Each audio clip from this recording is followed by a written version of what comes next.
The rain had stopped an hour before the carriage reached the gates of Wickham House, but Clara Hartley could still feel it inside her gloves, a damp little weight at the seam of each finger. The footman handed her down without meeting her eyes. The gravel crunched under her plain travelling boots. Somewhere above the long grey facade, a window stood open, and the curtains moved as if a hand had only just let them fall. "Step lively, Miss Hartley," said Mrs. Penn, the housekeeper, already 3 paces ahead. "Her Grace does not care to be kept." "I am not late," Clara answered, because she was not. "You are not early either." Mrs. Penn glanced back. Her mouth had the practiced softness of a woman who had spent 30 years making cruel, small things sound reasonable. "And in this house, child, that is the same as late." Clara took the steps 2 at a time to keep up. The vestibule swallowed her. Black and white marble, a clock the size of a doorway, the cold smell of lemon polish and old fires. A footman in plum livery took her cloak and made it disappear before she could thank him. She had practiced the curtsy for 3 days at the parsonage. She had practiced it again in the carriage, knees pressed together, head tilting at what her aunt called the proper modest fraction. None of that practice prepared her for the silence of the great drawing-room when the doors swung open. The Duchess of Wickham sat in the centre of a half-circle of pale gold chairs. There were 8 other women in the room, and 1 elderly cousin propped near the fire, and not one of them was speaking. The Duchess held a cup of tea in her left hand, as if it were a small bird she had decided not to crush yet. She was beautiful in the cold, careful way of women who had been beautiful so long it had become a tool.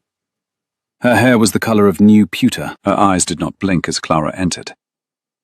"This is the Hartley girl," she said to Mrs. Penn, not to Clara. The housekeeper, beside the door, inclined her head with the long-trained smoothness of a servant. "It is, Your Grace." The fire in the grate cracked once, sharp and small. "Bring her closer." Clara walked the long carpet without hurry. She had decided, somewhere between the 2nd mile and the 4th, that she would not let this house see her hurry. She stopped at the polite distance her aunt had drilled into her, 3 paces from her Grace's slippered foot, and dropped into a curtsy that the village rector himself had said was perfect. The Duchess watched it land. Then she set down her teacup, very gently, on the little inlaid table beside her, and said, in the same tone she might have used to ask for more sugar, "Lower." The word, in the long stillness of the drawing-room, fell like a small, bright pin onto a marble floor. Clara held the curtsy as long as her thighs would allow, and then, because she had been raised by a careful father, she dipped another half-inch, eyes on the carpet's woven roses. A second word. The same small, bright weight. "Lower," the Duchess said again. A small intake of breath went round the half-circle of women, half pity, half something less kind. Clara's knees had begun to tremble. She lowered herself another inch. The skirt of her plain grey gown pooled on the carpet around her like spilled water. "Curtsy lower, child," the Duchess said. Not loud, quiet and very clear, the way a thin sliver of ice is quiet. "If you mean to enter this house under my son's protection, you will learn how deep a girl of your station bends to a girl of mine." Clara felt the carpet under her right knee. She had not meant to put it there. The tremor in her legs had betrayed her at the last half-inch, and she was kneeling now in front of the Duchess of Wickham, with one knee on the floor and her head bowed so low that the loose curl at her temple brushed the silk of the older woman's hem. The room was perfectly silent. Even the fire seemed to have held its breath. And then, from the far door, a man's voice, dry, quite calm, and pitched to carry to the chandeliers. "That is quite enough, Mother." Clara did not look up. She could not. Her face had begun to burn in a way that had nothing to do with the fire. Footsteps crossed the carpet, unhurried, a riding boot speaking once against each bare board before it met the rug. A gloved hand closed under her elbow. Another, ungloved, slid beneath her other arm. The grip was firm and impersonal, and absolutely certain. The grip of a man who had been pulling foals out of mud and tenants out of debt since he was 12. His breath, near her ear, smelled of cold rain and tea, and the faint sharp wool of his coat. "On your feet, Miss Hartley," the Duke of Wickham said, very near her ear. "We do not kneel in this room." He lifted her, not roughly, with the same quiet competence one used to right a tipped chair. Clara found herself on her feet before her thighs had quite agreed to hold her, and the Duke's hand stayed at her elbow long enough to steady her, and then withdrew. He turned to face the half-circle of women, and Clara, blinking the wet out of her eyes, saw him properly for the first time. He was not what she had pictured. She had pictured someone older, heavier, given to red waistcoats and gout. This man was perhaps 28, lean as a fencer, dark hair still damp at the temples. His coat was plain dark wool. The collar of his shirt was open one button at the throat, as if he had ridden hard and walked straight through the house. His eyes, when they moved over the assembled women, were the colour of strong tea and very, very awake. "Mother," he said, with no warmth. "Miss Hartley is a guest in this house, not a footman applying for a place. You will not ask her to kneel again." The teacup in the older woman's hand did not tremble. A small drop of tea slid down the outside of the porcelain and beaded on her thumb. "I asked her to curtsy," she said. "You asked her until she fell," he answered. "She did not fall. She knelt, Mother, in front of you, in front of these ladies." He let the silence do half the work, the way certain men do. Somewhere in the half-circle of chairs, a lace handkerchief brushed silk. "I would prefer that not happen twice in one afternoon." The Duchess picked up her teacup. Her hand was perfectly steady. "Adrian," she said, and the name was a small private barb. "You will embarrass me before my guests." "I rather think you have managed that yourself." A sound that was not quite a laugh went round the half-circle, smothered fast in lace handkerchiefs. The Duchess's chin lifted half an inch. She did not look at Clara at all. She looked only at her son, and what passed between them was older than Clara, and colder, and not for sharing. The Duchess's fingers tightened, very slightly, on the gilt arm of her chair. The room held its breath. "Sit down, Miss Hartley," the Duke said, without turning his head. "There is a chair behind you. Mrs. Penn will bring you tea. You have had a long ride." Clara sat. The chair was behind her exactly where he had said it would be, and she sat because her legs had decided, on their own, that they were finished with standing. Mrs. Penn moved across the room with a small porcelain cup. The Duke did not sit. He stood at the corner of the carpet, with his hands clasped at the small of his back, like a man on a parade ground, waiting for the band to be done. "We will continue this conversation, Mother," he said, "in the green room, in 1/4 of an hour. The rest of you ladies, I'm sure my mother will be delighted to ring for fresh tea." 8 women rose almost at once, the way starlings lift from a hedge. They curtsied to the Duchess, and, more carefully, to the Duke. None quite looked at Clara, except one, a small, sharp-faced young woman in primrose silk, who, on her way past Clara's chair, dropped one half-syllable of a smile and was gone. The doors closed. The fire spoke once into the silence. The Duke turned, very deliberately, and bowed to Clara. A real bow, the kind a man gives to a lady he has wronged. "Miss Hartley," he said, "I am Adrian Marchmont, Duke of Wickham. I owe you an apology before you have been in this house 10 minutes, and I have not yet earned the right to make it. So I will only say, welcome to Wickham, and I am sorry for the manner of your arrival. There will be a fire in your room and a hot supper on a tray, and no further interviews tonight." Clara found, to her own surprise, that her voice was steady. "Thank you, Your Grace." Adrian will do, between us, once you are dry. She nodded, which was all her tongue would allow, and the Duke went away to the green room to do whatever a Duke did to a Duchess who had asked a girl to kneel. Mrs. Penn led Clara up 2 staircases and along a corridor that smelled of old beeswax and rain. The room she opened was small, but warm, and the curtains had been drawn and a fire built and a bath ordered. A maid called Susan, perhaps 16, with freckles and very tidy hands, helped Clara out of the damp travelling dress. The water in the bath was almost too hot. Clara sat in it until her knees stopped shaking and the burning under her cheekbones cooled to a low, manageable shame. She had been brought to Wickham House because her father, the Reverend James Hartley of Little Compton, had once, 26 years ago, saved the life of the present Duke's father in a hunting accident on the moor. The old Duke had never forgotten it. The old Duke had, in his will, left a sum sufficient to dower the Reverend's only daughter, on the condition that she be presented at Wickham and judged suitable to receive it. The condition had not been an act of cruelty. It had been an act of love by a failing man who could not quite imagine that his widow would turn the visit into an inspection of livestock. Clara understood all of this. Her aunt had explained it, gently, over breakfast and dinner, and breakfast again, for 3 days. She had not understood, until this afternoon, that the dowry was the smaller part of what was on offer. The larger part, it now appeared, was a husband. Specifically, the Duke. Specifically, the lean, dark-eyed man who had pulled her off the carpet. Clara closed her eyes against the bath water and laughed, once, without sound.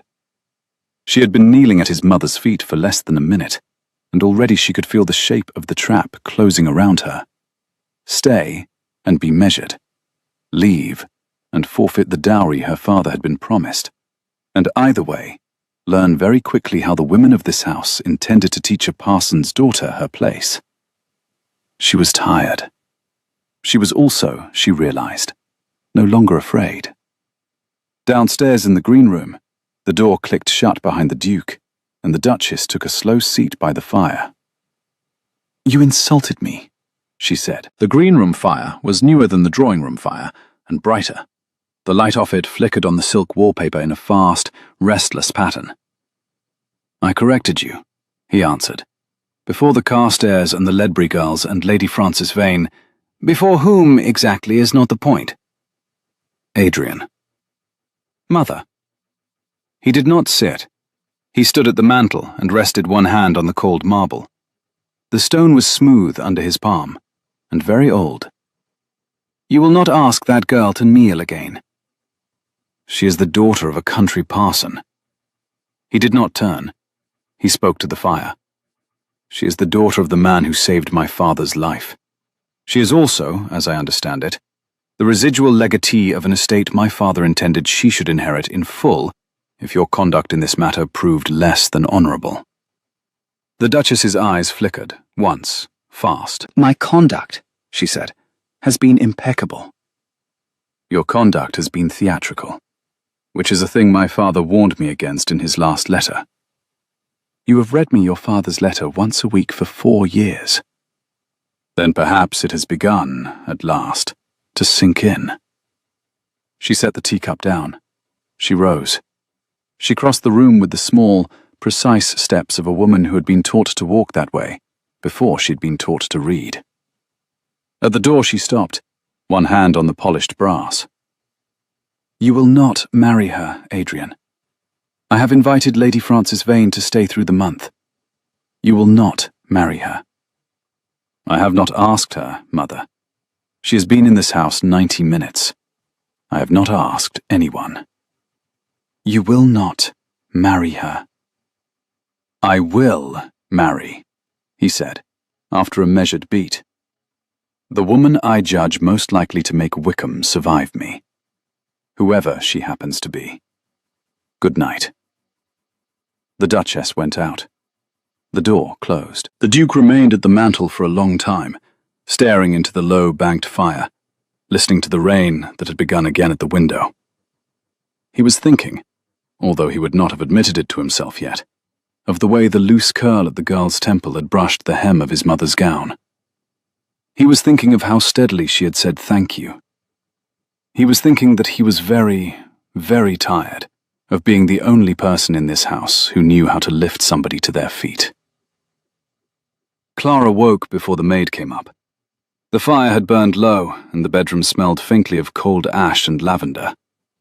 She lay still for a moment, listening to the rain ease against the window, and then she got out of bed, because lying still had never been a thing she was good at. There was a writing desk in the corner. There was a chair, upholstered in faded blue silk. There was a window seat with a view across a wet park to a beech wood, where a low mist had settled in the hollows. Clara stood at the glass with her bare feet on the cold boards and watched two riders come out from the trees. A tall one and a small one, the small one bouncing in the saddle. The tall one with one hand on the small one's bridle and the other lifted to point at something in the sky. The tall one, even at this distance, was unmistakably the Duke. The small one, after a second glance, was a child. She had not been told there was a child in the house. Susan came with hot water and the news that breakfast was laid in the morning room, that the Duke had been out riding at first light with Lord Henry. Her ladyship's grandson, miss. He lives here now. And that Mrs. Penn had said Clara was to feel free of the library. The library? Clara said. Susan paused with the towels over one arm. The water can steamed gently on the hearthstone. His Grace said so particular, miss. He said you was to be told. It was the first courtesy of the morning, and it had been planned. Clara took it. In the morning room, there were 3 places laid. 2 were empty. The third held a small, fair, grave-faced boy of perhaps 7, eating toast with the methodical seriousness of a man balancing a ledger. He looked up when Clara entered. He stood up. He bowed, very correctly, from the waist. "You are Miss Hartley," he said. "I am Henry Marchmont. My uncle says I am to look after you at breakfast because my grandmother has not come down." A small, grave bow from the small, grave boy.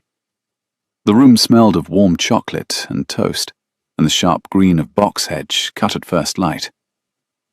"Thank you, Lord Henry," said Clara, and curtsied, the small curtsy a lady gives a small gentleman. He pulled out her chair.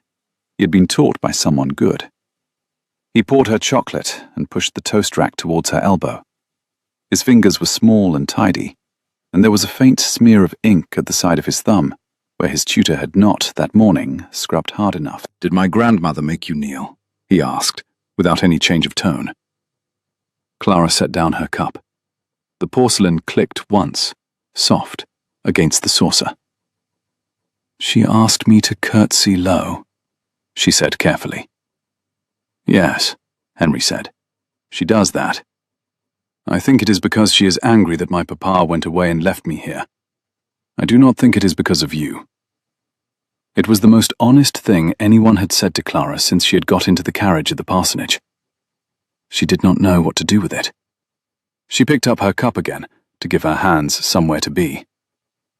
"Your uncle was very kind," she said. Clara watched the small, careful fingers at work. "My uncle is mostly kind." Henry buttered another piece of toast with great care, edges first, the way a man of taste does it. "He is sometimes tired." Outside, a thrush in the box hedge said 3 notes and stopped. "Why is he tired?" "Because there is a great deal of money owed on the South Farms," Henry said, in the same calm tone he had bowed in, "and he has to ride out very early to look at the drains. He says I am to learn about the drains too, when I am older, because the drains are what hold up the house." Clara, who had been raised on a parson's stipend, who had watched her father patch the church roof with his own hands one wet October, found she could think of no better thing for a future earl to know than that. "He is right," she said. Henry took a careful sip of his chocolate. He set the cup down with both hands, the way he had clearly been told to. "My uncle is mostly right," he said, with the small, judicial nod of a child who had thought about it. "Except about porridge. He thinks porridge is good for you. It is not." She laughed. It surprised her more than him. When the Duke came in, he had changed out of riding things into a coat the colour of strong coffee, his hair still wet at the back from the pump. He bowed to Clara, and to Henry, same depth, same gravity, and sat down opposite. He drank his tea black, and ate one piece of bread with butter and no jam. "Lord Henry has been keeping you in conversation, I hope?" "He has been very good to me," Clara said. "I asked her if grandmother made her kneel," Henry put in helpfully. His uncle's teacup paused, very briefly, between saucer and mouth. "Henry," she said only to curtsy low. The Duke's mouth tightened, almost imperceptibly, and then released, and he reached across the table and tapped his nephew, very lightly, on the wrist with the back of one knuckle. "We do not discuss that at breakfast, Mr. Marchmont, nor at dinner. At what meal, then, may we discuss it?" Henry considered. "Tea?" "Tea," the Duke agreed, with great seriousness. "Provided there are biscuits. Otherwise, no." Henry's face split, briefly, into the helpless grin of a 7-year-old who has tried very hard to be a grown man and has just been let off. He went back to his toast. Clara, looking down at her chocolate, felt the small, uninvited warmth of having understood something true about this house. At least 2 people in it were defending the child. "You are an early riser, Miss Hartley," the Duke said, when Henry had been excused to his tutor. "I have been one all my life. My father said it was the only honest hour." "I am beginning to think your father and I would have liked each other very well." "He spoke kindly of yours," Clara said, and meant it. He did not answer for a moment. He turned his teacup a half-quarter on its saucer. "There is a matter," he said, "that I would prefer we discuss now rather than later, while my mother is upstairs and we are not being observed. May I?" Clara folded her napkin once, very precisely on her lap. Beyond the morning-room window, a gardener crossed the gravel with a heavy basket of cut roses. "Please." He set the cup down. He looked at her, properly, for the first time in daylight. Up close, in the cold morning light, she could see that his eyes were not quite brown, but a sort of ringed hazel, dark at the rim, and that he had a small, very old scar at the corner of his lower lip, the kind a boy might get from being kicked by a pony. "You were brought here," he said, "ostensibly to receive the dowry my father provided for you in his will. You were brought here, in my mother's mind, to be inspected as a possible wife to me. I think it is fair you should know what is being decided about you in rooms you have not entered. I am sorry for that. It is not a thing I would have chosen." Clara waited. "You should also know," he said, "that I have no intention of being pushed into a marriage by my mother, and no intention, equally, of being pushed out of one by her. If we marry, you and I am not asking, I am only saying, it will be because we have both, in clear daylight, decided we would rather live in this house together than apart. Until then, you are a guest. You are owed a dowry. You will receive it whether you stay a week or stay a year. That is my father's wish, and it is also mine." "Thank you, Your Grace." "Adrian, we agreed." We did not, in fact, agree. He almost smiled. The small old scar at the corner of his mouth moved. "Then I am asking now. Will you call me Adrian in private?" "In private," she said, after a beat. "I will call you Adrian. In company I shall use the title, since I do not wish your mother to have any further reason." He took up his cup and set it down on the saucer with a soft chine. "That," he said, "is exactly the answer I hoped you would give." He stood up. He bowed. "I leave you to the library. Henry will be at his lessons until noon. My mother holds court in the small drawing room at 11, and would prefer the library not be visited then. If you wish to walk, ask Mrs. Penn. She will find you a maid. I am out until dusk on the home farm." At the door he paused. "Miss Hartley." She lifted her eyes. "Yes?" "Thank you for not crying yesterday. It would have been understandable. But I am glad you did not. He went out. The door closed. Clara sat at the breakfast table with her cup growing cold in her hand, and discovered, with a small and slightly indignant inward shock, that she had begun to like him. The library was 3 stories high and smelled of cedar and old paper, and the faint, distinct sweetness of the apple wood somebody had been burning in the grate the evening before. Clara stood for a moment on the threshold, the way a thirsty woman stands at a well. Then she went in. She had been a parson's daughter. There had been books in the parsonage, perhaps 200. She had read most of them twice, some until the spines cracked, and her mother had stitched the cracks with linen thread. The library at Wickham held thousands. The shelves climbed in galleries on 3 walls. There were a pair of long mahogany ladders on brass tracks, a globe twice as tall as a child, a long oak table down the middle with a green leather inlay. On the table, somebody, Adrian, she thought, without doubting it, had left out a folio, open at a hand-coloured plate of a heron, with a slip of paper marking the page and, on the slip, a single word in firm, slanted ink. Hartley. He had set the book out for her. He had set it out before she came down. She stood at the table for a long moment, one hand on the edge, and breathed in the smell of paper and wood and old fire, and felt, for the first time since the carriage door had opened, that she was not alone in this house. A door clicked at the far end of the long room. "Miss Hartley," said the Duchess of Wickham, who had not, it transpired, gone upstairs after all. "How prompt of you. I had hoped to find you here." Clara turned. Her face, she was relieved to find, did not heat. Her hand, on the table's edge, did not tighten.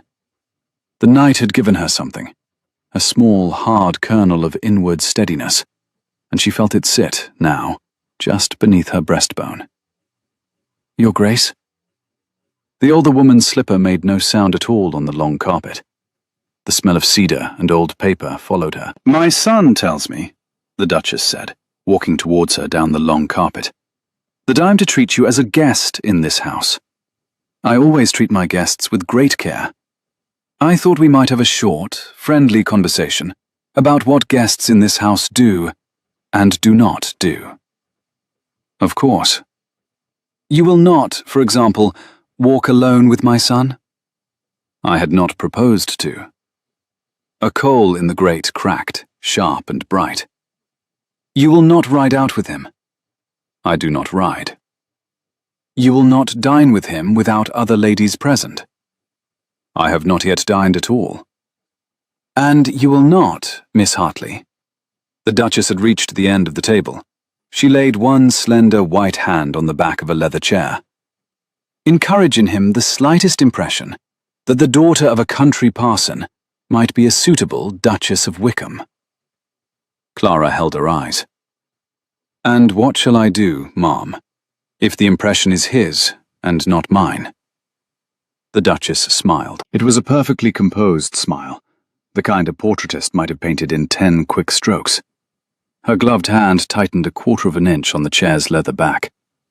"You will discourage it," she said, "promptly, firmly, quietly, and in writing if I ask you to." "In writing." The clock above the library mantel struck the half-hour. The brass note hung in the cedar-smelling air a long second before it faded. A letter is a useful thing. It is dated. It survives a memory. There was a long second. The fire in the grate cracked once. A coal fell. "Your Grace," Clara said, "I will not write such a letter. I will, however, give you my word as my father's daughter that I shall offer the Duke no encouragement I would not offer any honest man. If he speaks to me, I will answer him. If he does not, I will not seek him. If he asks me to ride, I will tell him I do not ride. I cannot promise you more than that, and I think you would not, in your own house, respect a guest who could." The Duchess looked at her for a long time. The smile did not move. The eyes, very faintly, did. A coal in the grate at the far end of the library fell, soft, into its own ash. "My son," she said at last, "warned me you would be difficult." "He has not, ma'am, found me difficult yet." He will. She turned. She walked the long carpet back to the door. At the door she paused, one hand on the brass, and said without looking round, "There is a ball in this house on Saturday week. 200 guests. Lady Frances Vane, who is my goddaughter and the daughter of an earl, will open it. You will attend. You will not dance with my son. You will wear what is provided for you, which will not be grey.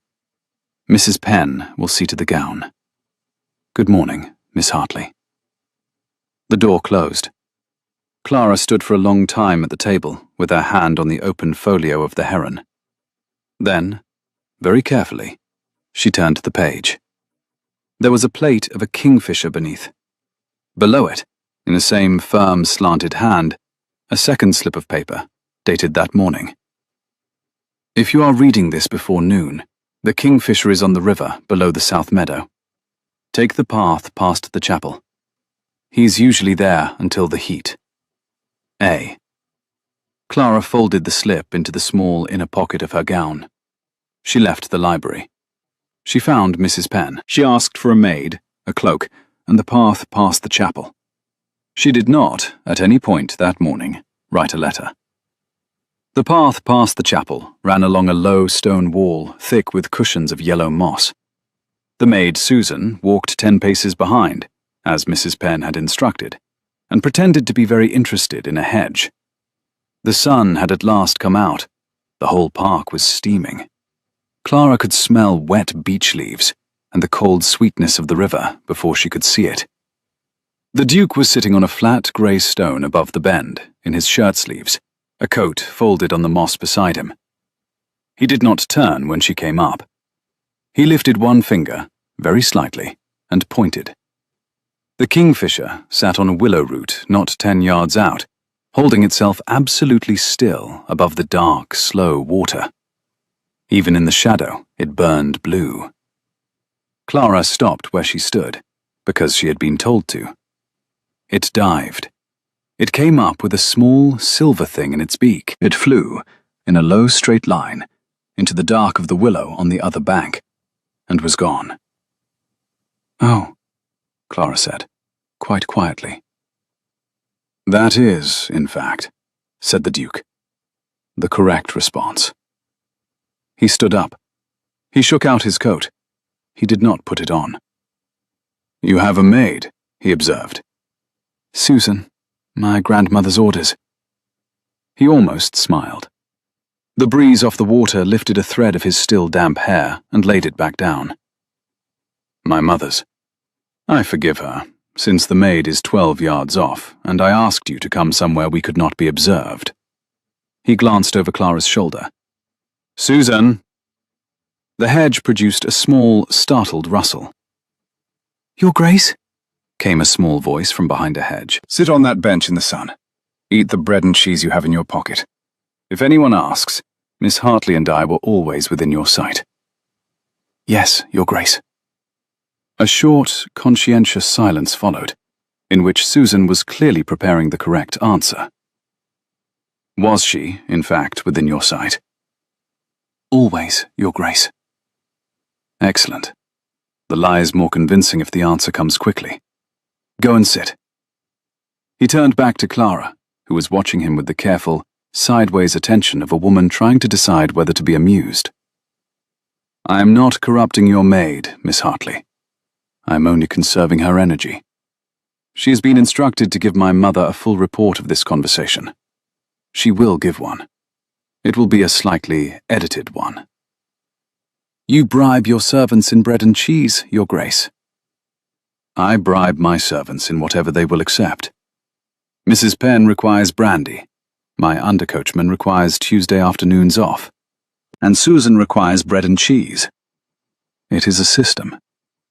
She almost smiled. He saw it and looked away politely at the river. "I asked you to come," he said, "because I owe you a thing my mother would not let me say at breakfast. I owe you an explanation of why I knew exactly which chair would catch you yesterday when I lifted you off the carpet." A heron lifted, far down the bend, out of the brown water and into the white sky, and beat its slow way up over the willows. "Did you?" "It is always the same chair." He glanced at her. "She made my younger sister kneel there 4 years ago. She was 16. She had been brought into the drawing room to meet the man my mother had decided she would marry. She would not curtsy lower than her own self-respect allowed. She knelt instead. I was in Ireland on a commission and not at home. When I came back 3 weeks later, my sister had been sent to our aunt in Bath and had a fever for a month. The kingfisher came back out of the willow. They both watched it, because it was easier than looking at each other. A small fish, somewhere in the dark of the pool, rose for a fly and went under again with a soft, round plop. "Where is your sister now?" Clara asked. "Married. Happily, as it turns out. Not to the man my mother chose." The willow on the far bank gave up a brief shake of leaves to a breath of wind off the water. "Did you arrange it?" "I removed certain obstacles. The romance was hers." There was a small silence, in which the river spoke, and a crow somewhere up the wood remarked once on the morning. Then the Duke said, without looking round, "You did not kneel, Miss Hartley. Not really. Your knee touched the floor. Your head did not. I noticed." "My knee," Clara said, "was unanimous in its decision. I was outvoted." "You outvoted with great dignity." "Thank you." "You are welcome." He turned and looked at her properly. The sun was full on his face now, and she could see he was not, in fact, very well slept. There was a faint blue beneath each eye, and a small new crease at the corner of his mouth that had not been there at breakfast. "Will you walk with me a little along the bank? I've not been near the river in 3 weeks. Henry is in lessons. My mother is in her drawing room. Susan will swear under oath that we did not leave her sight." "For 10 minutes." "For 10 minutes," he agreed. They walked. He did not offer his arm, and she did not take one. The path was narrow, and the moss slippery. Once, when she stepped on a loose stone, his hand came up to her elbow, very quick and very impersonal, and was gone again before she had time to colour. He showed her where the kingfisher nested. He showed her, with great seriousness, a flat slate above a green pool, where Henry had once caught a perch the length of his own forearm, and had refused to put it back, on the grounds that it would tell its friends. "And then?" she said. "Henry made me promise not to eat it. He took it back to the house in his pocket. It was, by the time we got there, no longer a fish." "What did you do with it?" "We buried it, under a yew in the orchard, with prayers. Henry conducted the service. I held the trowel. I am told there is now a small wooden cross. He visits." She laughed, low, surprised at herself. The Duke watched her laugh, and the small new crease at the corner of his mouth eased, very slightly, and he said, almost as if to himself, "That is twice." "Twice what?" "Twice I have made you laugh in one morning. I shall begin to keep a tally." A long-tailed tit threaded itself, fast and pale, through the willow brush above his head. "You are very confident, Your Grace." "I am not confident. I am simply paying attention. They are different things." He stopped walking. "Miss Hartley, I would like to ask you, plainly, since we are by a river and there is no one within earshot but Susan, who is asleep on a bench. Are you frightened of my mother?" Clara considered the question. The river kept moving. A leaf turned in the slow water at her feet. "Now," she said at last. "Not exactly. I was last night. I am not today. I am wary. I do not think she means to be kind to me. I think she will try, in the next 10 days, to make me leave this house under my own power. And I think she will do it, not by anger, but by patience. I think she has been doing this for 30 years, and that I have been doing it for none." "You have," he said. "A very accurate eye, Miss Hartley." "I had a long bath last night." He laughed at that, sudden and real, the first time she had heard it, and the sound was deeper than she had expected, and warmer, and broken at the edges by some small private dryness that lived behind it. A bath, he said, is in fact a very useful kind of study. I must remember it the next time I have to negotiate with the tenants over a drain. A drain? Henry will have told you. The drains, Miss Hartley, are what hold up the house. He did. He is correct. They had reached the chapel at the top of the path. Susan was visible on her bench a short way off, head tilted back in the sun, very plainly not asleep. The Duke stopped at the chapel gate. I will go back to the home farm now, he said. I will be in to dinner. My mother will have arranged for Lady Frances Vane to arrive at 3 with her aunt. You will be expected to receive her. I am sorry. I expected it. You will, when she arrives, find her not unkind. Will I? She is 23. She has been told since she was 12 that she would be Duchess of Wickham.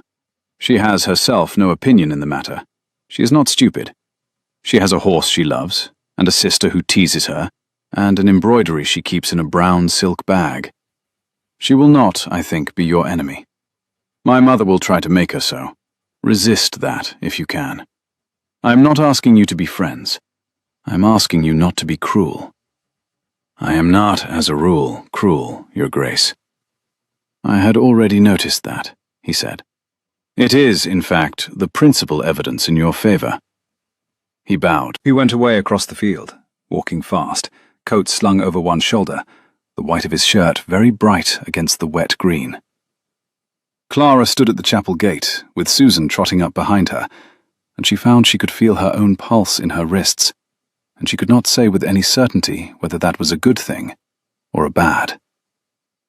Lady Frances Vane arrived at 3, with her aunt, Lady Cherwell, with 2 trunks, with a maid, and with a small brown spaniel called Mustard, who took one look at the great front hall and threw up on the marble. Lady Frances laughed, a real laugh, embarrassed and easy, and went down on her knees on the cold floor herself, with a handkerchief and a footman's apology, and cleaned it up, before the Duchess could come down the stairs to greet her. By the time the Duchess descended, Mustard was in a basket by the fire, and Lady Frances was on her feet again, pink and unflustered, and the marble was very nearly dry. My dear child, the Duchess said, kissing her on both cheeks, I have told you 100 times the footman will do that. It was Mustard's, Aunt Hortensia. It seemed only fair. She was small. She was very fair, the kind of fair that goes pink in any weather. Her gown was a soft dove blue, and her hair was the colour of clean honey, and her eyes, when she turned to Clara, were a candid, wide grey. You are Miss Hartley, Lady Frances said. I am very glad to meet you. I was told there was a kingfisher this morning. Did you see it? I did. Oh, good. I was afraid the Duke had invented it. He invents things when he is bored. He does not invent kingfishers, my dear, said the Duchess with iron sweetness. He merely uses them. Miss Hartley, this is my goddaughter, Lady Frances Vane. Frances, Miss Hartley is the daughter of an old family friend. She is with us for the month. For the month? How splendid! I have brought 4 books, and I have already finished 2. We shall have a great deal to discuss. It was offered without any side at all. Clara looked at the small, candid, pink-cheeked face and understood, with a quick and slightly unhappy clarity, what the Duke had meant. Lady Frances would not be her enemy. Lady Frances did not, in any plain sense, know how to be anyone's enemy. The Duchess's eyes, sliding from one to the other of them, did not quite hide her satisfaction. Frances will rest before dinner, the Duchess said. Miss Hartley, you will help me sort the seating cards for Saturday week. The library, after tea. Come, Frances. She swept Lady Frances away. Mustard was carried up by the footman in his basket. Clara stood in the hall, under the great clock, and let out, very quietly, the breath she had been holding since the carriage wheels had crunched on the gravel outside. Mrs. Penn appeared at her elbow, with a small, almost imperceptible nod, the first the housekeeper had given her, and said in her practised, soft voice, Tea in the small parlour, Miss Hartley, by yourself. His Grace has asked particular. Thank you, Mrs. Penn. The housekeeper looked at her for a long moment. Her mouth did the very small motion of a woman who has spent 30 years deciding whether or not to say a thing. "His Grace's mother," she said at last, "is not, miss, a woman who has been told no in this house since her husband was lost to her. You will have to choose, in the next 10 days, whether you mean to say it. And if I do, then I will bring you brandy in your tea, miss, and a hot brick for your bed. I have been here 41 years. I know how the rooms get cold." She made the tiniest curtsy, more habit than respect, and went. Clara took her tea in the small parlour alone, and watched the rain come back across the park, and began, in the careful, inward way her father had taught her, to make a list. The days that followed went past at the speed of small things. There were morning rides she did not take, and afternoon visits she did. There was a small dinner of 14, at which Clara was seated at the far end below an elderly canon, who told her a complete history of every barony in Wiltshire. The Duke was at the head. The Duchess was at his right. Lady Frances was at his left. Clara, when she lifted her eyes once during the second course, found his already on her. Only for a moment, only long enough to incline his head a quarter of an inch, and then his attention had returned to Lady Cherwell. She walked with Henry every morning before breakfast. It had been the Duke's quiet suggestion, conveyed by a folded note tucked into her napkin on the second day. Henry would benefit from the company of a woman who could read aloud. She read him Mr. Gulliver. She read him the parts of the natural history that had pictures. She read him, once, the opening of a novel her father had disapproved of. And Henry, who was very serious about novels, told her that he thought, on the whole, his uncle would prefer she stopped at chapter 4. She stopped at chapter 4. She did not walk alone with the Duke again. He had not asked.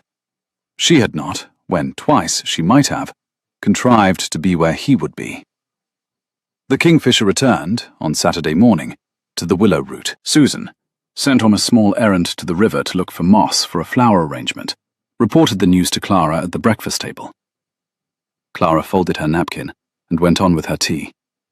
Lady Frances, who was buttering toast for Henry, did not appear to listen, but her hand, on the small silver butter spreader, slowed by a quarter beat, and Clara saw it, and was almost sorry.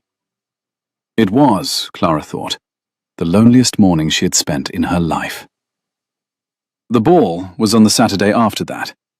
The house had been in motion for 3 days, chandeliers down, chandeliers polished, chandeliers back up, and the ballroom, when she saw it on the morning of the ball, looked nothing like the long, quiet room she had crossed 3 times that week with a book under her arm.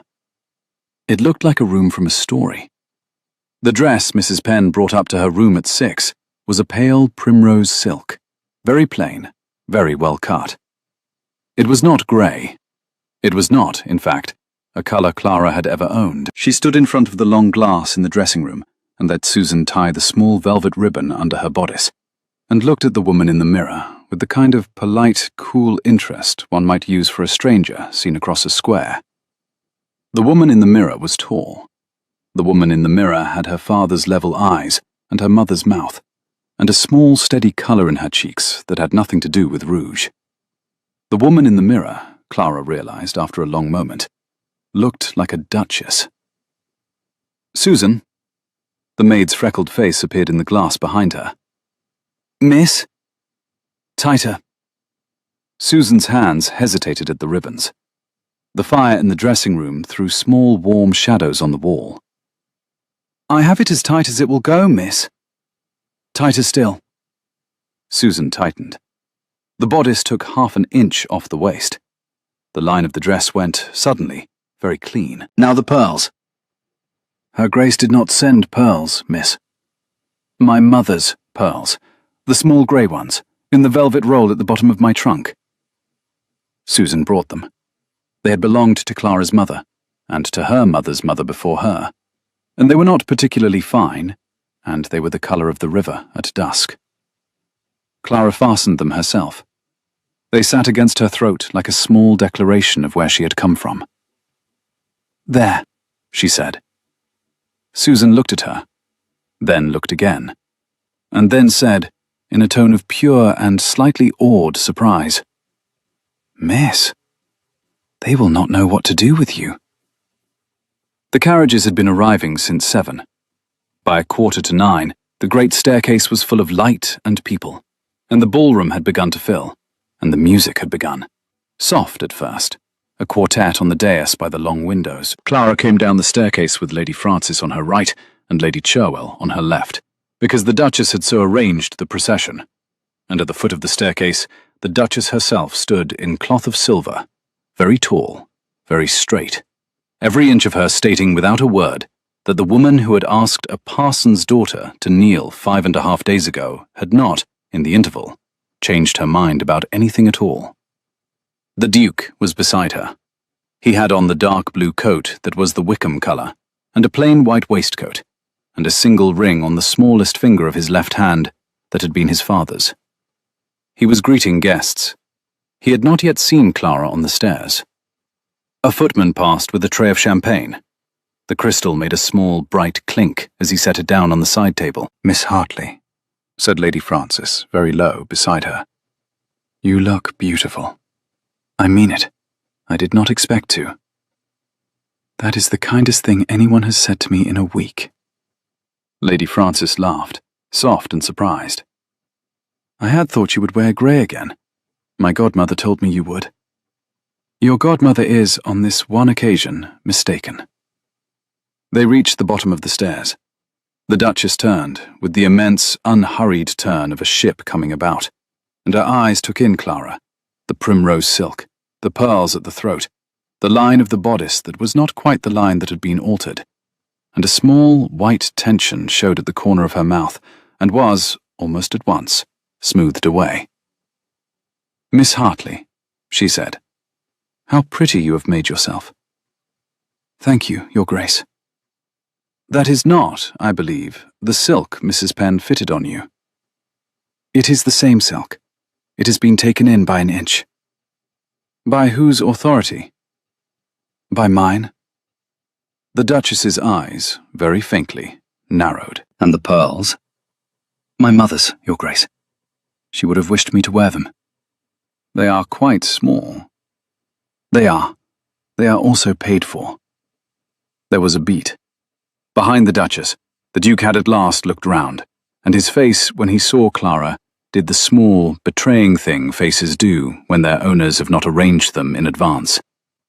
He turned away again almost at once, to a Mr. Wyburn from Salisbury, but Clara had seen it, and the Duchess had seen Clara see it, and Lady Frances had seen everything, and Lady Cherwell, who had been talking about the weather to no one in particular, fell into a thoughtful silence.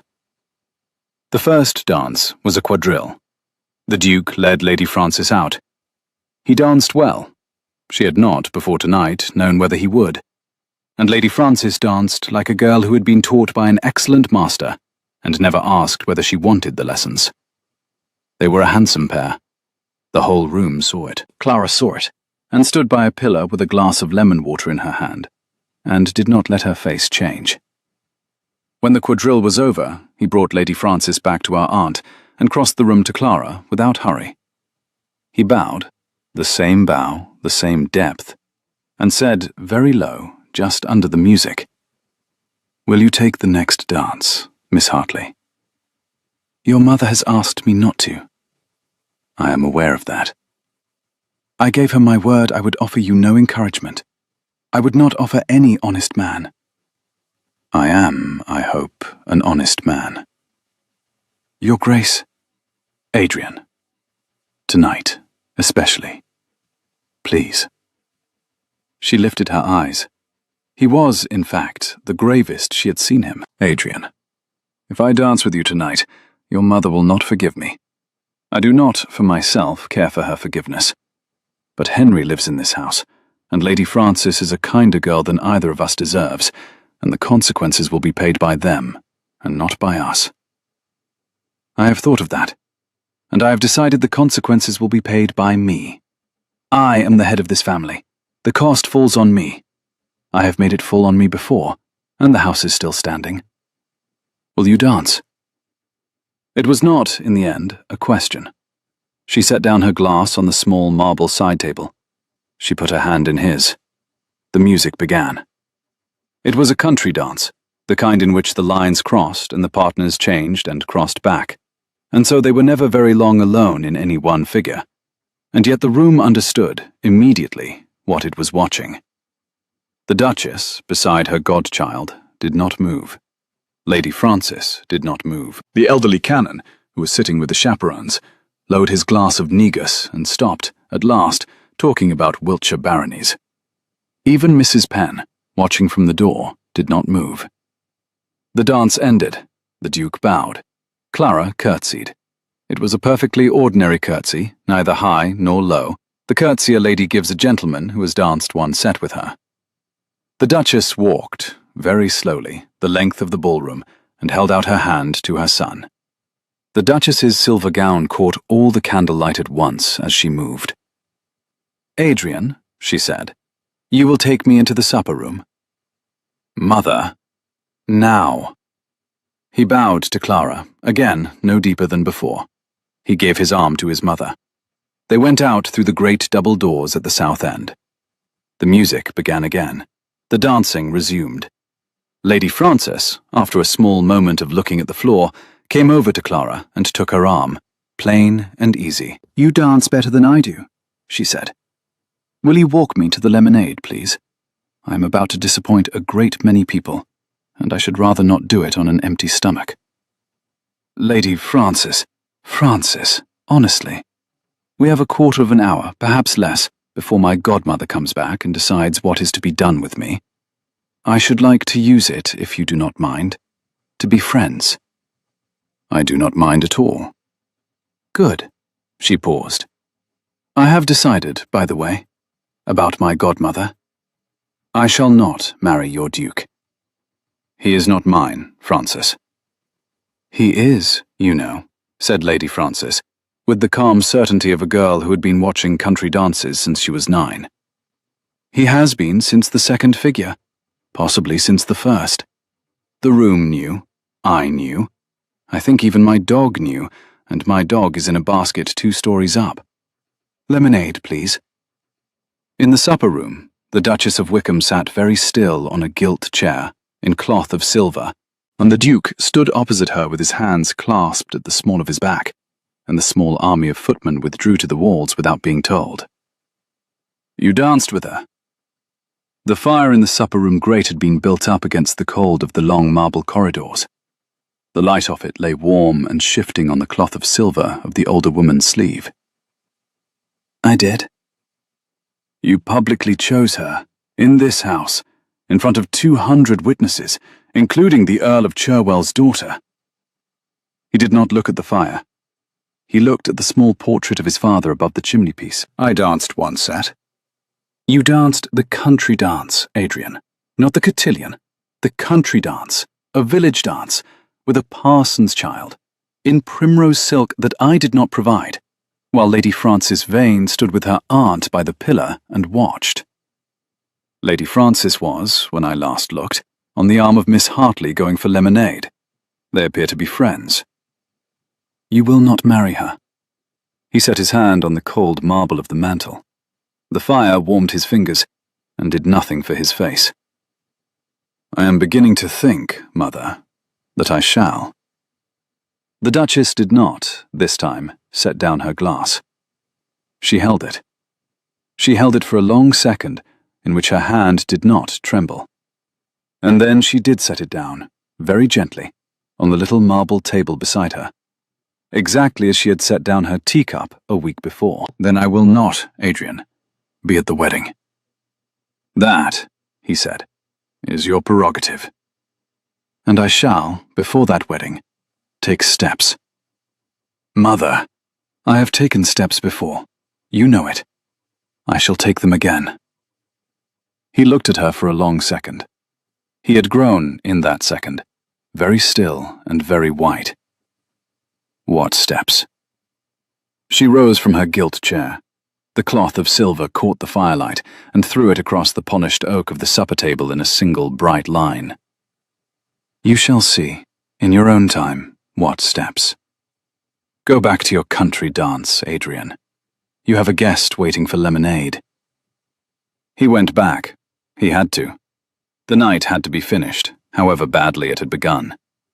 He bowed to Clara. He danced once with Lady Cherwell, because it was civil. He did not, for the rest of the evening, dance with Clara again.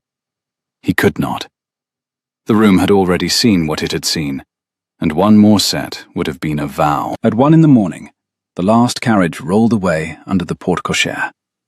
At 1:30, the chandeliers were being let down on their long brass chains.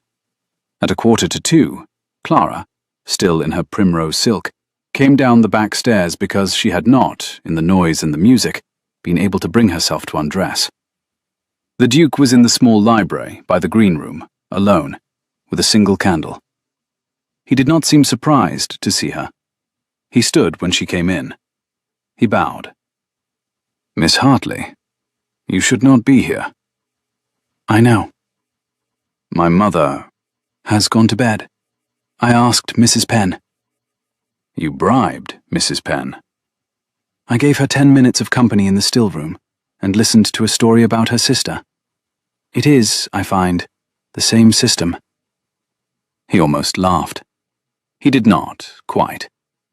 He set down the book that had been open on his knee and crossed the small carpet to her and stopped at the polite distance he had stopped at every time before and said, a long, slow look. The clock somewhere in the small hours struck 2 and stopped.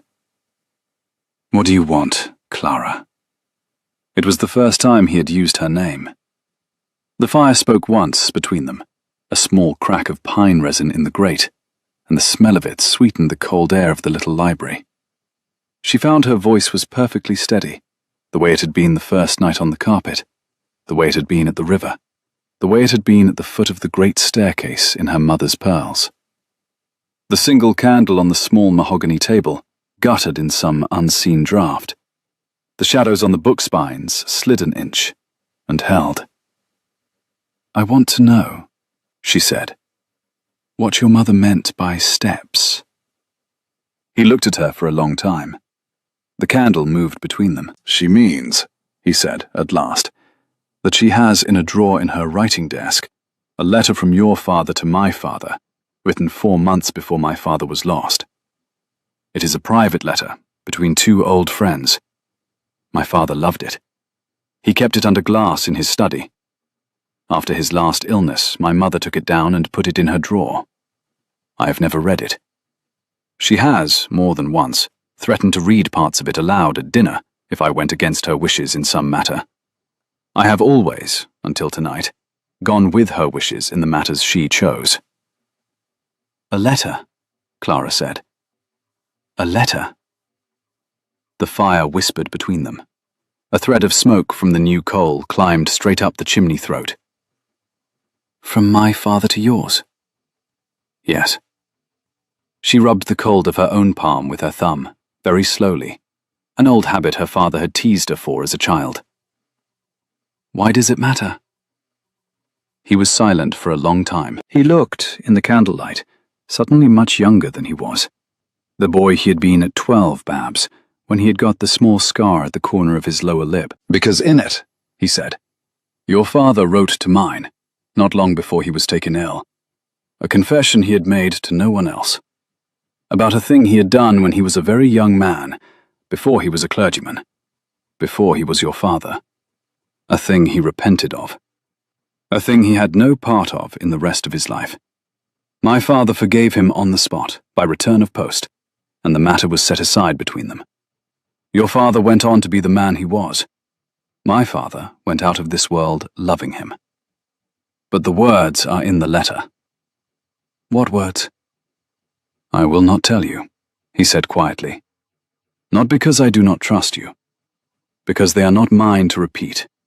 And because I will not let my mother be the person who first speaks them in your hearing, in a room she has chosen. If she reads that letter aloud, Clara, she means to make you ashamed of him." She breathed in. The cold of the small library smelled of beeswax and the dry sweetness of old paper, and somewhere, very far above, on the second floor, a door closed. My father, said Clara after a moment, has been at rest these 8 years. I am not, I find, ashamed of him. You may be, when you hear it. Then I shall be. And I shall, when I am, still be his daughter. And I shall, even so, marry the man who lifted me off the carpet, if that man asks. The Duke looked at her. He did not move. He did not, this time, bow. Clara. He spoke her name softly, the way a man tries the weight of a new tool in his hand. Her own pulse, in the hollow of her throat, ticked once against the chill of her mother's pearls. Yes. That man is asking. The candle on the small library table burned down a thread of wax onto the brass cup. I had hoped he was. He has, at this exact moment, no idea what he is about to inherit. He has farms that are losing money. He has a mother who will not forgive him. He has a nephew who is afraid of porridge. He has a house with too many drains, and a sister in Bath who writes him long, unfunny letters about her husband's hounds. He has, in fact, nothing very romantic to offer at all. He has, in fact, asked me a question. He laughed. It was the same low, surprised laugh from the riverbank, and it broke a little, and he came one step nearer, and stopped, because they were both, even at this distance, very aware of the candle, and the door, and the house. Will you marry me, Clara Hartley, knowing what I know? I will, she said, knowing what I know, which is, I think, almost as much. He took her hand. He did not kiss it. He held it for a long second in both of his. They were warm and dry, and the small old scar on the corner of his lip moved as he smiled, just barely. And then he let it go. Go to bed, he said. I will speak to my mother in the morning, before anyone else, before the post. You will not be in the room. You will not, for any reason, come in if you hear voices. Do you understand me? I understand you. Good. He bowed. He bowed properly. He bowed as he had bowed to her in the drawing room the first afternoon, when he had said welcome to Wickham. Good night, Miss Hartley. Good night, Your Grace. She went up the back stairs in her primrose silk. She did not, on the way, meet anyone. She undressed without Susan, who was asleep on a truckle in the next room, with the dog Mustard, who had been adopted, curled against her knee. She lay down in the dark, with her mother's pearls beside her on the night table, and she did not, for a long time, sleep. Somewhere in the house, in a writing desk in a small upstairs room, was a letter she had never been told about, from a father she had loved as well as a daughter has ever loved her father. And somewhere in the same house, in a small library by the green room, a man she had agreed to marry was sitting with one candle and a book he was not reading, waiting for morning. Morning came. It came with a thin grey light at the window, and the smell of cold ash from the fire, and the small, distant rattle, 2 stories down, of a fire iron in the kitchen grate. Clara dressed quickly. She did not call Susan. She put on the plain grey gown she had arrived in, and her travelling boots, and pinned up her hair with the same 3 pins her mother had used to pin hers. And she went down the back stairs because she did not want to be seen.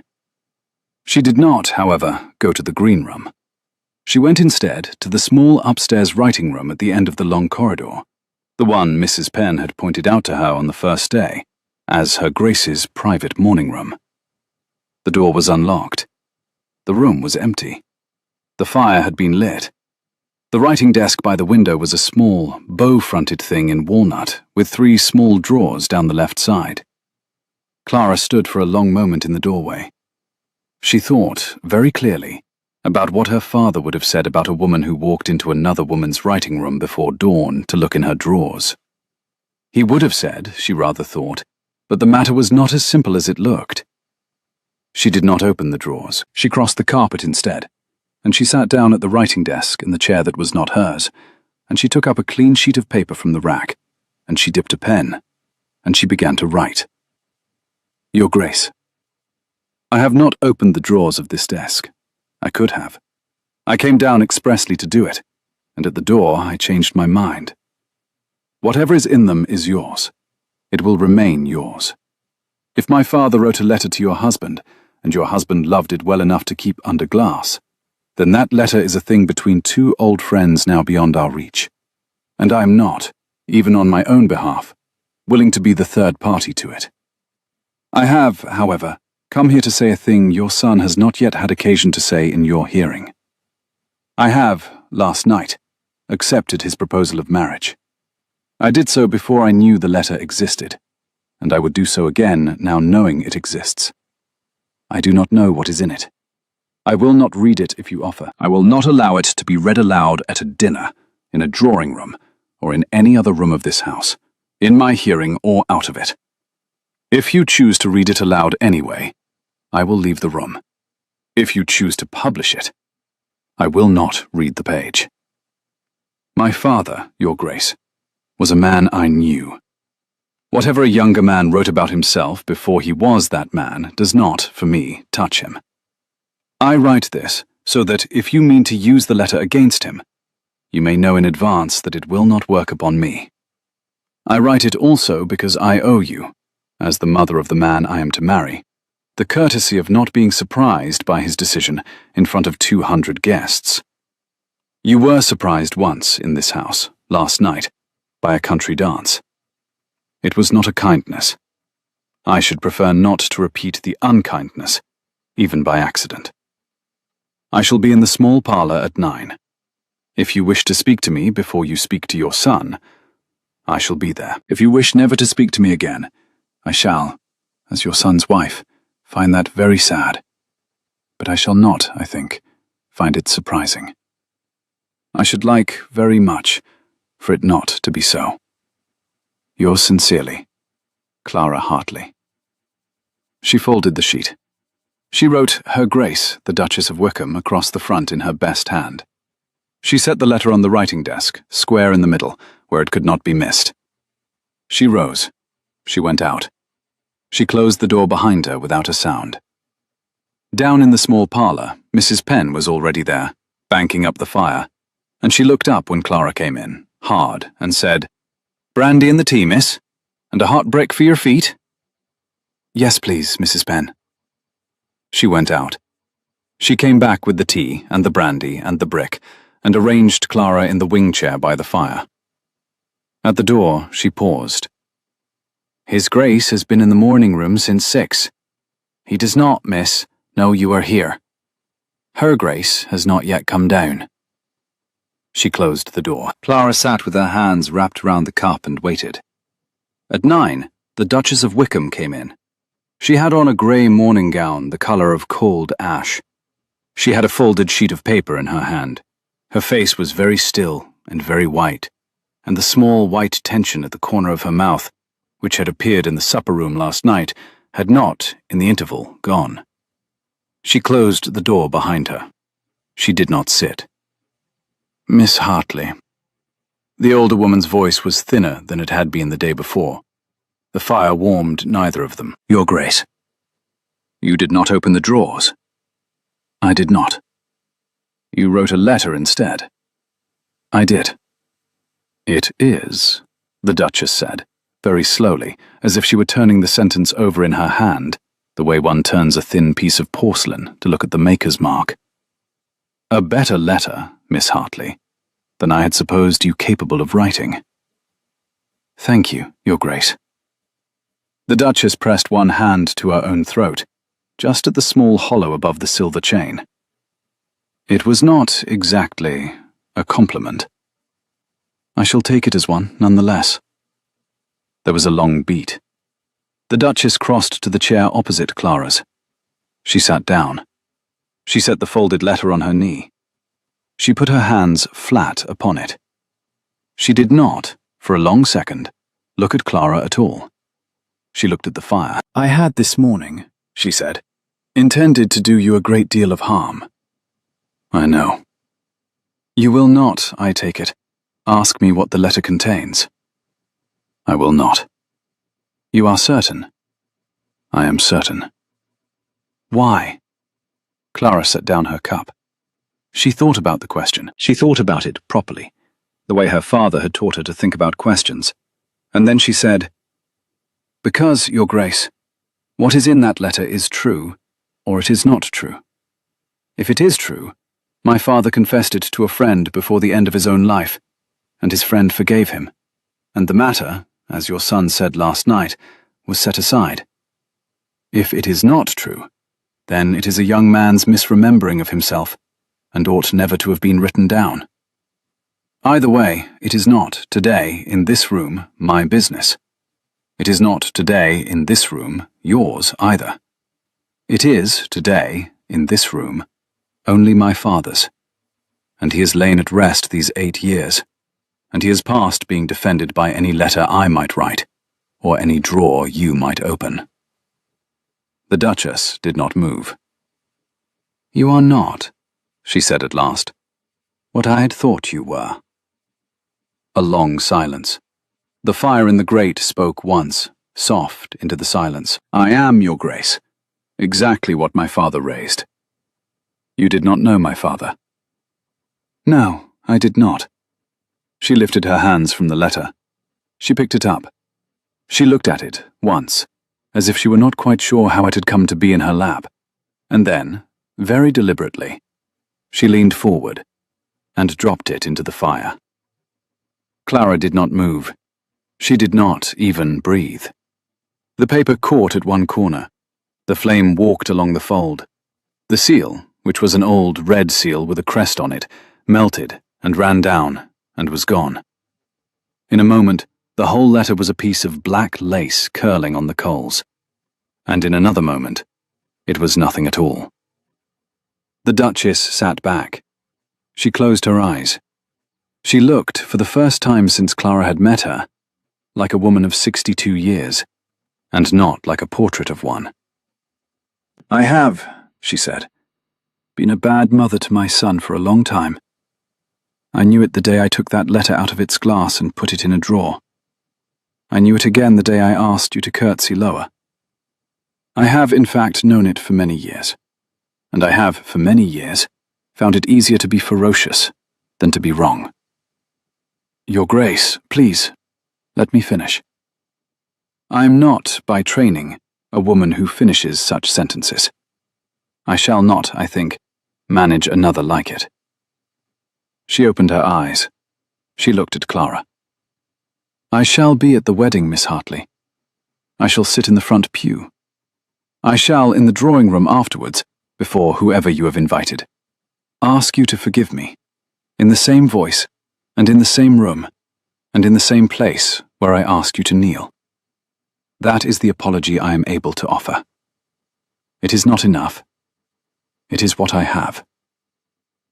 Clara, after a long second, found her voice. "It is, Your Grace, more than enough." The Duchess looked at the small, charred curl of paper at the back of the grate, and at her own steady hand, and at nothing in particular. "It is not. But it is what I have. I shall now go and tell my son. He has, I imagine, been waiting for a tray to be thrown at his head since 6. He shall, instead, have his mother's blessing and a quiet breakfast. I am sorry for the long way round." She stood. At the door she stopped. She did not turn. "Miss Hartley." "Yes, Your Grace." "The pearls, last night, were they really your mother's?" "They were." "They suited you." She went out. The door closed. Clara sat with the cup in her hand and watched the last of the black lace fall through the coals to the back of the grate, and discovered, after a moment, that she was crying. Not loudly, not all at once, but steadily and without theatre, the way a woman cries who has been holding her shoulders straight for 9 days. The Duke found her there at 10. He did not ask why she was crying. He sat down opposite her. He took her hand. He held it the way he had held it last night by the candle, in both of his, and he said, very quietly, "My mother has been to see me." "I know." "She has asked, in particular, that I tell you the banns will be read for the first time on Sunday in the chapel, and that she will herself be present. That is very generous. It is what she has. Adrian? Yes. The letter. She told me. She told me also that she has burned it. I'm almost sorry. I should have liked, once, to know what was in it. He thought about it. On reflection, no, I should not. My father loved your father, and that is the only sentence in the matter that signifies. He kissed her hand. It was the first time. He did it gravely, without flourish, the way a man might set a candle in a window. He let her hand go. Will you come and walk in the orchard with me, Clara? Henry is there. He has, I am told, brought a trowel. I am not at liberty to say why. The perch. The perch. I should be delighted. They walked in the orchard. Henry was indeed there. He had brought the trowel. He had decided, after long consideration in his lessons that morning, that the small wooden cross under the U was no longer quite straight and required adjustment. The Duke held the trowel. Clara held Henry's coat. Henry, with great seriousness, adjusted the cross by exactly 1 finger's width and pronounced himself satisfied, and asked his uncle, in the tone of a man closing the meeting of a small parish committee, whether they should now go and look at the kingfisher. They went and looked at the kingfisher. It was on the willow root. It dived. It caught its small silver thing. It flew, in the same low, straight line, into the dark of the willow on the other bank. Henry, between his uncle and Clara, holding one of each of their hands, watched it go, and said, "Are you going to be my aunt now?" "Yes," Clara said. "Good. I was hoping you would. May I call you Clara when nobody is listening?" "You may call me Clara when anyone is listening." He thought about this. He nodded gravely. He pulled them both, gently and with great certainty, on along the bank to look at the place the water rats had built their fortress. The Duke said nothing for a long time. When at last he spoke, it was low, and to Clara, and only after Henry had run ahead by 20 paces to look at a moorhen. "This," he said, "is what I wanted you to see, before any of the rest of it. Henry between us. The willow, the river, the cross under the U. This, you, me. 6 o'clock on a Saturday morning, with the dew still on the grass, and nothing in the world to do for the next hour but watch a kingfisher and a small boy and each other. If we are very lucky, Clara, this will be most of the rest of our lives. I should like very much for you to know that this is what I am asking you to have." She looked at him. He was, in the slanted morning light, the same lean, dark-eyed man who had pulled her off the carpet 10 days ago, with the same small old scar at the corner of his mouth, and the same hazel-ringed eyes, and the same quiet hand at his side that had earlier in the day held hers, as if it were a small bird he had decided not to crush. "I know," she said. "I am having it." He smiled. It was a slow, real smile. The smile he had smiled at the river when he had told her about the perch. He did not, this time, look away. "Good," he said. "Henry has found a moorhen. We must, by treaty, go and admire it." They went and admired the moorhen. It was a perfectly ordinary moorhen. Henry was delighted. Clara, between the Duke and the small boy, and the wet green field, and the slow river, and the kingfisher somewhere behind them in the willow, allowed herself, for a moment, to feel happy. She walked back to the house between the Duke and Henry, and was happy for a quarter of an hour. The letter was waiting on the silver tray in the front hall when they came in. It was addressed to her by her own name, in a hand she did not know. The seal was a plain red wafer. She picked it up because Mrs. Penn was at the door taking the Duke's hat, and Henry was struggling out of his small boots, and the footman was standing very politely waiting. And a letter on a silver tray is, in a great house, a thing one picks up. She slipped it into the pocket of her grey gown without breaking the seal. She did not immediately think about it. She went up to change. She broke the seal in her own room, by the window, alone. The maid Susan had gone down for hot water. The hand was a man's hand. Old, slightly shaky. The ink a little brown. The salutation was very plain. The signature, at the bottom of the second page, was a man called Edward Pelham of Lincoln. She had never, in her life, heard the name. She read the letter twice.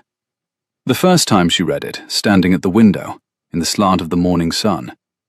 The second time she read it, sitting on the window seat with her back against the cold glass, and her knees drawn up under her grey skirt, like a girl of 15. When she had finished the second reading, she folded the letter very neatly along its own creases, and put it back in its envelope, and laid the envelope on the small table by the bed. She did not, after the second reading, weep. She did not, after the second reading, do anything at all. The letter said, in 3 carefully composed pages, that James Hartley, of Little Compton, late Reverend of that parish, had, at the age of 19, when he and Edward Pelham had been students together at the College of St. John in the town of Cambridge, conspired with a certain young lady of the town to sign her name to a small note of credit at a milliner's, in order that he might buy himself a coat and pay his quarterly accounts. The lady had not known what she was signing. She had been, the writer was careful to record, very young, and very fond of James Hartley, and had signed because she trusted him. Her hand had been steady. Her smile, as the ink dried on the paper, had been the smile of a girl who had been told she was being teased.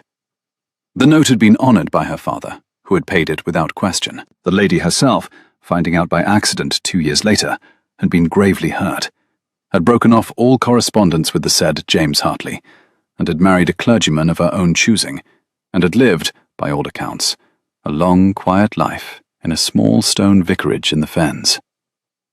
James Hartley had paid back the money, in full, by post, in the 3rd year of his curacy at Little Compton.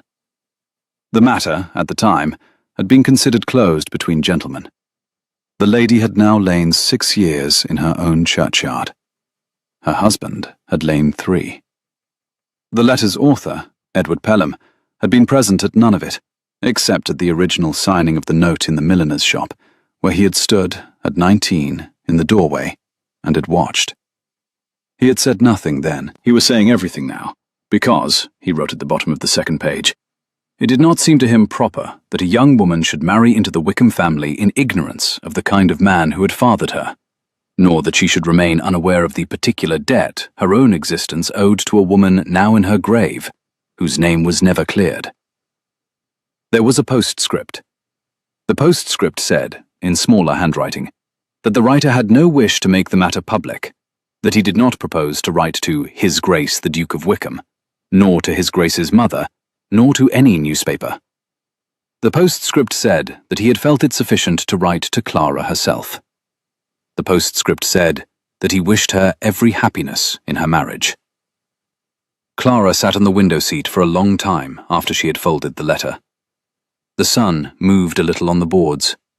Susan came up with the hot water and went out again without speaking, because Clara had not lifted her head. Somewhere down in the house a clock struck 11, and then, much later, 12. She did not move. She had been raised by her father. She had been taught by her father to read, to think, to ride a pony, to mend a fence, to tell the truth, to take the sacrament, to forgive an injury, and to remember a kindness. She had buried her father at the age of 17, in the small graveyard behind the church he had served for 31 years. She had stood at his open grave in a black bonnet borrowed from her aunt, and she had thought, as the spade had taken the first heavy slice of clay, that she had never known a man more honest in her life. She had been wrong. She had been wrong all along. She had been carrying the wrong father in her head for 8 years, and the man under the grass had been somebody else. Somewhere in Lincoln, a man she had never met had decided to inform her of it 3 weeks before her wedding, and there was now no part of her own past that she could trust. Her father had stolen from a girl who had loved him. Her father had stolen from a girl who had loved him, and the girl had been blamed by her own father, and the girl had carried that wound into a marriage and into a grave. Her father had paid the money back in coin, and had never, in 31 years, mentioned it again to anyone, including the daughter he had raised on the verses of St. Paul. Her father had lied to her every day she had known him, by not telling her. Her father had lied to himself every day he had stood in his pulpit. Her father. And the cold settled now under her ribs, the cold of the river on the day she had seen the kingfisher. Her father had been, all along, a man capable of doing the thing the letter described. He had done it. He had done it once. Once was enough. And it was now, sitting on the window seat with the sun moving on the boards and the letter on the small table by the bed, that the second cold came. The Duchess of Wickham had known. The Duchess of Wickham had known for years. She had had the other letter in her drawer, and Adrian had said his father had loved your father, and the two old men had buried it between them, and the Duchess had picked it up out of the rubble after her husband's death and put it in a drawer to use. Adrian had known some of it too. Adrian, last night by the candle, had told her about the letter. Adrian had been gentle. Adrian had said, "The words are in the letter, and I will not let my mother be the one to first speak them in your hearing." He had not, then, prevented it. He had not, in fact, ever told her what the words were, and Clara, sitting in the slant of the noon sun on the window seat of a great house she had agreed to marry into, did the cold thing the heart does when it is tired. She went past her own father, and she went past the Duchess, and she went, with a small, calm finality, straight to Adrian, and she set him down beside the rest of it, and she looked at him with the eyes of a woman who has been outside in the cold for too long. He had known, she thought, all along. He had known from the first morning. He had known when he had set the heron folio out on the library table. He had known when he had said, "Your father saved my father's life." He had known when he had asked her to walk by the river. He had known when he had warned her about Lady Frances. He had known when he had asked her to dance the country dance last night in front of 200 guests, in primrose silk, in her mother's pearls, because his pity had outrun his prudence, and he had not been able to bear another minute of her not yet knowing. He had married her, or was about to marry her, out of guilt for his father's old friend. He had pulled her off the carpet not because she had moved him, but because his father had loved her father, and a debt was a debt, and the Marchmonts of Wickham paid their debts. She had been kneeling in front of his mother for 1 minute, and she had thought herself rescued. She had not been rescued. She had been collected. The fire had been allowed to die in the grate during the morning, and the room had grown cold. Clara stood up. She was very calm. She found the small framed miniature of her mother and put it in the bottom of her trunk, with the pearls in their velvet roll beside it. She packed the grey gown and the 2 muslins, and the prayer book her father had given her at her confirmation, and she folded the primrose silk last, on top, because she could not bear, at this moment, to look at it. She closed the trunk. She sat down at the small writing desk by the window, and she wrote, in a hand much steadier than her own pulse. "Your Grace, I am leaving Wickham before dinner. A letter has come for me by this morning's post, which I think you would prefer I not name. The writer has not, I am told, written to you. He has no plans to write to you. I should be grateful, all the same, if the agreement we discussed last night might be considered withdrawn. I shall not be at the chapel on Sunday. I shall not, I think, ever be at the chapel here. I am sorry. I will not blame you, in any letter or in any drawing room, for any part of what has happened. You have been very kind to me. So has your mother at the end. I shall remember both kindnesses. I beg, in return, that you do not follow me to the inn at the village, and that you do not write to my aunt at the parsonage, and that, when in some quieter year you marry, as I hope you will, you marry the woman you would have married if I had never come. C. She did not, this time, fold the letter into an envelope. She left it open on the writing desk. She did not address it. He would know who it was for. She put on her travelling cloak. She picked up her small reticule. She rang once for Susan, and when Susan came, she said, in the same calm voice, "Susan, tell Mrs. Penn I am taking the small dog cart to the village. Tell her I shall return by dusk. Tell her I am perfectly well. Do not tell anyone else. Do not, in particular, tell His Grace." "Miss Susan, I shall send for the trunk in the morning. I am leaving. You have been very good to me. I am sorry, and I shall write to Mrs. Penn from the parsonage. Now go." Susan, who was 16 and freckled and very fond of her mistress, opened her mouth, closed it, dropped a curtsy that was almost a small embrace, and went. Clara walked down the back stairs for the last time. She crossed the cobbled yard. She climbed into the small dog cart that the undercoachman, who took Tuesday afternoons off and was therefore on duty on Sundays in compensation, had harnessed in 7 minutes flat without asking a question. She drove out under the porte cochere. She did not look back at the long, grey facade. She did not see, at the upstairs window of the small library by the green room, the candle that had been left burning by accident, and had not, since 6, gone out. She went down the long avenue under the limes, and the wheels rattled, and the new mare picked up a trot, and the rain that had been threatening since noon began at last to fall on the leaves.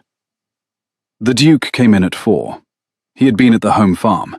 He had spent 2 hours in a wet ditch with the tenant called Gibbs and the new drainage engineer, and a length of clay pipe, and he had come back with his boots heavy and his mind full of estimates, and a small, private, warm thought about going up to the small parlour to have tea with Clara and Henry, in that order, before he washed. Mrs. Penn met him in the hall. She was very white. "Your Grace." "What?" "Miss Hartley has gone, sir, to the village, with Williams in the dog-cart. She has left a letter on the writing desk in her room. Susan is in tears in the linen cupboard. There is, sir, a letter on her night table from a man in Lincoln. I have not opened it. I think, sir, you had better." The Duke went up the stairs 3 at a time. He read the letter on the night table first, because Mrs. Penn had set it on top of the other one, and he read it standing by the cold grate, with his coat still on, and the rain still wet at the collar. He read it through once.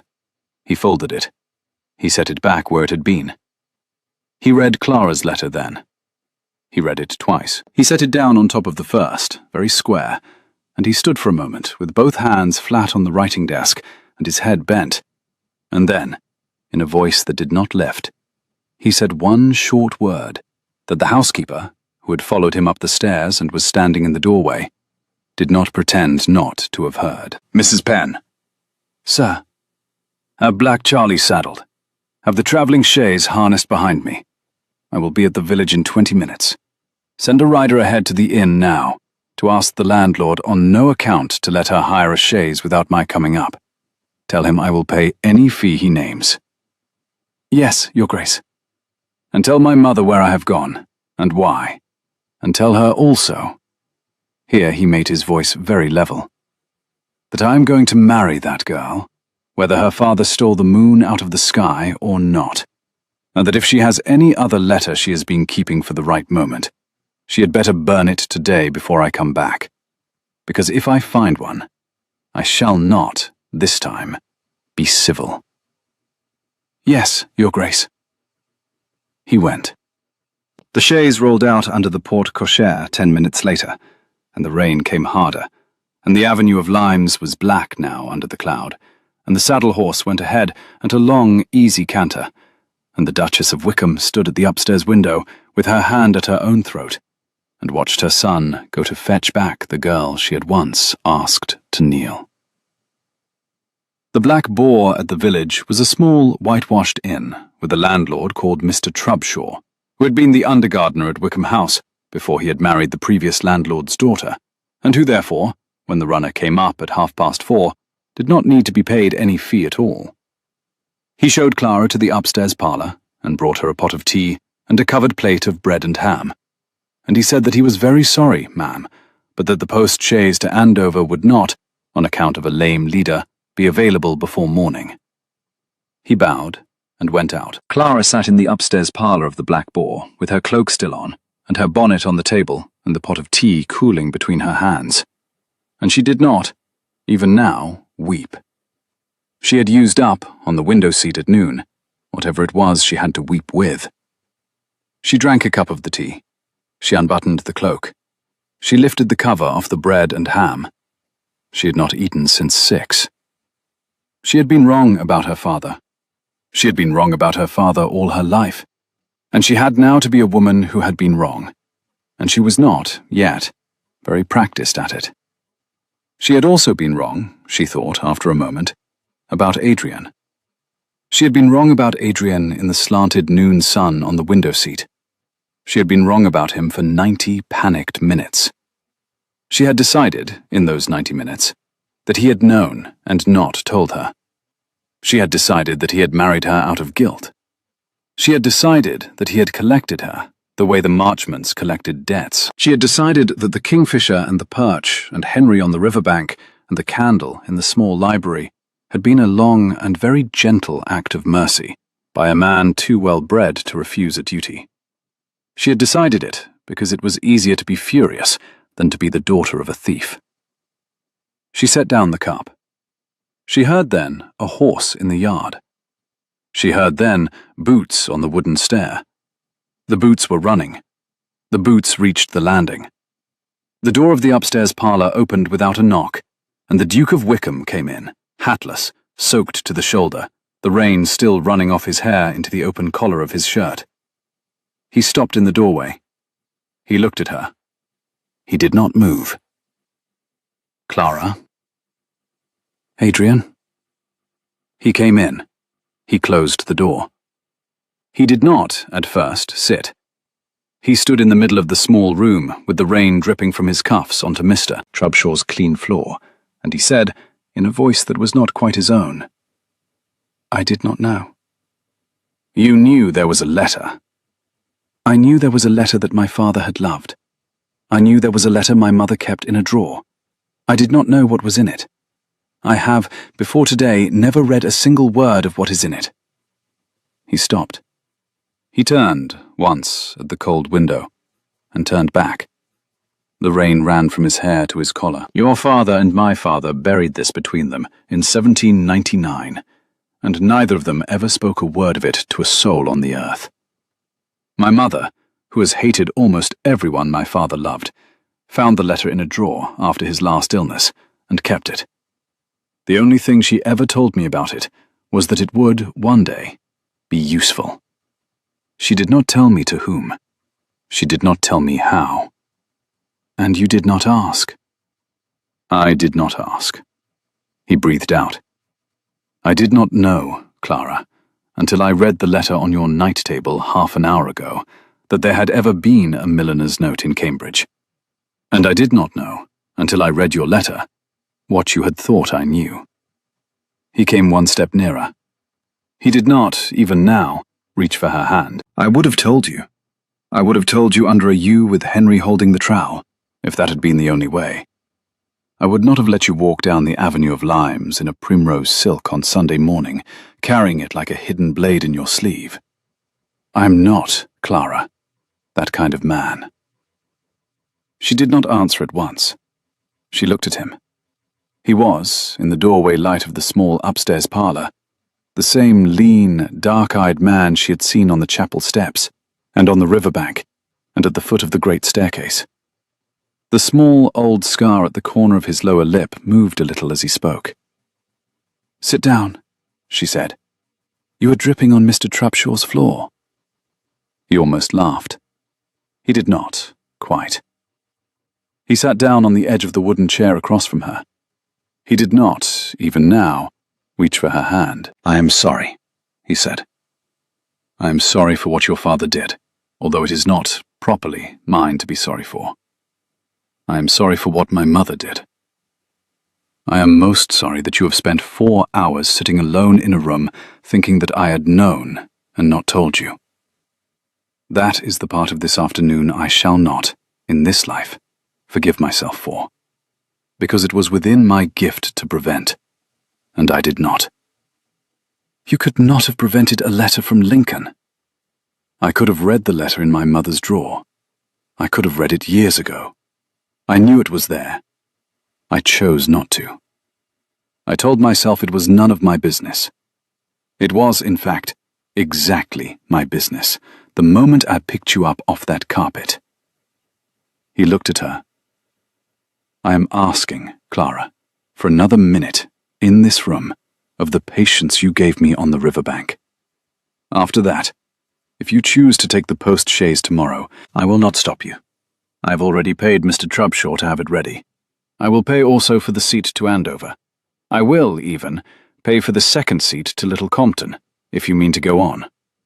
I will not, however, follow. You will not follow? I will not.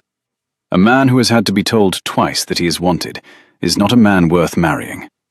I am not, Clara, twice told. I am asking only one more time. I am asking it because I do not believe that the woman who wrote the letter on the writing desk upstairs is the woman who would walk away from a country dance she had decided, last night, by candlelight, to dance for the rest of her life. She looked at him for a long second. The rain was still on his hair. The fire in the small grate, which Mr. Trubshaw had built up against the wet, popped once, and a small piece of coal fell. He did not move. She lifted her face to him at last. The grey light from the small parlour window fell across her cheekbone in a clean line. My father was a thief, Adrian. Your father was, once, at 19, a thief. Your father then spent 43 years not being a thief. I shall, if you will allow it, take the 43. I shall very probably be a worse wife to you for knowing it. You shall, very probably, be exactly the same wife to me you would otherwise have been, except that you will, occasionally, on Sunday mornings, when I am too sure of myself in a pulpit which is not, fortunately, my own, lean across and remind me by name of a milliner in Cambridge. I shall be the better duke for it. She looked at him. The smile, which had been a thing she had not been able to make for 4 hours, came back, slowly, at the corner of her own mouth. He saw it. He did not, even now, reach for her hand. She set down the cup. The brandy and the tea, in the cooling air of the inn parlour, smelled of warm wood and oranges. Adrian. Yes. Come home with me. I am at home with you, he said, from this minute. The house is incidental. But yes. Let us go and tell Mrs. Penn. She's been keeping a hot brick on the hob for you since 2. He stood. He held out his hand. She took it. They went down the wooden stairs together, and Mr. Trubshaw in the hall bowed very low and said nothing at all, and Williams was already at the chaise step with his hat in his hand. They drove back up the long avenue of limes in the last of the light. They did not speak much. He held her hand under the rug. At the porte cochere, the doors were open. Mrs. Penn was in the front hall with a lit branch of candles. Henry, in his small nightshirt, with the dog Mustard in his arms and Susan behind him, was sitting on the bottom step of the great staircase, having refused, with the calm certainty of a child, to be put to bed before he had seen them come in. And at the foot of the staircase, in cloth of silver again, no, not silver this time, in plain dove grey, with no jewels at all, stood the Duchess of Wickham. She did not move when they came in. She let Henry run first to Clara, and she let the dog be passed from arm to arm, and she let the Duke take off his soaked coat and hand it to a footman without looking, and only when the small flurry had quieted did she walk out 3 paces into the centre of the great marble floor. The floor was the same black and white marble Clara had crossed in her plain travelling boots 10 days before. The clock, the size of a doorway, struck once, 7:30. The Duchess looked at Clara. The whole hall, Mrs. Penn, Henry, Susan, the 2 footmen, the under-butler at the door, fell, without a word from anyone, very quiet. Miss Hartley, the Duchess said. Her voice was perfectly steady and perfectly clear, and did not rise, and did not need to. I asked you, in the drawing room, 10 days ago, to curtsy lower than a girl of your station bends to a girl of mine. I was wrong. I was wrong in front of these ladies, and these footmen, and this house. I am, in front of the same footmen and the same house, and the same marble floor, asking you now to forgive me. And I am asking it in the only way I know how. And the Duchess of Wickham, in her plain, dove-grey morning gown, in front of her housekeeper and her grandson and her son and 2 footmen and an under-butler, with the rain still on the marble at the doorway from Clara's cloak, lowered herself, very slowly, into the deepest curtsy that any woman in that house had been seen to make in 40 years. She held it. Her head went down. Her grey hair almost brushed the floor. The Duke moved. Clara stopped him, with one hand at his sleeve. "No," she said quietly. "Let her finish." The Duchess finished. She rose, with the steadiness of a woman who had been taught to rise from a curtsy at 6 and had not forgotten. She lifted her chin. She did not lower her eyes.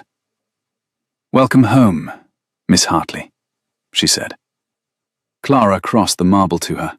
She did not, this time, curtsy.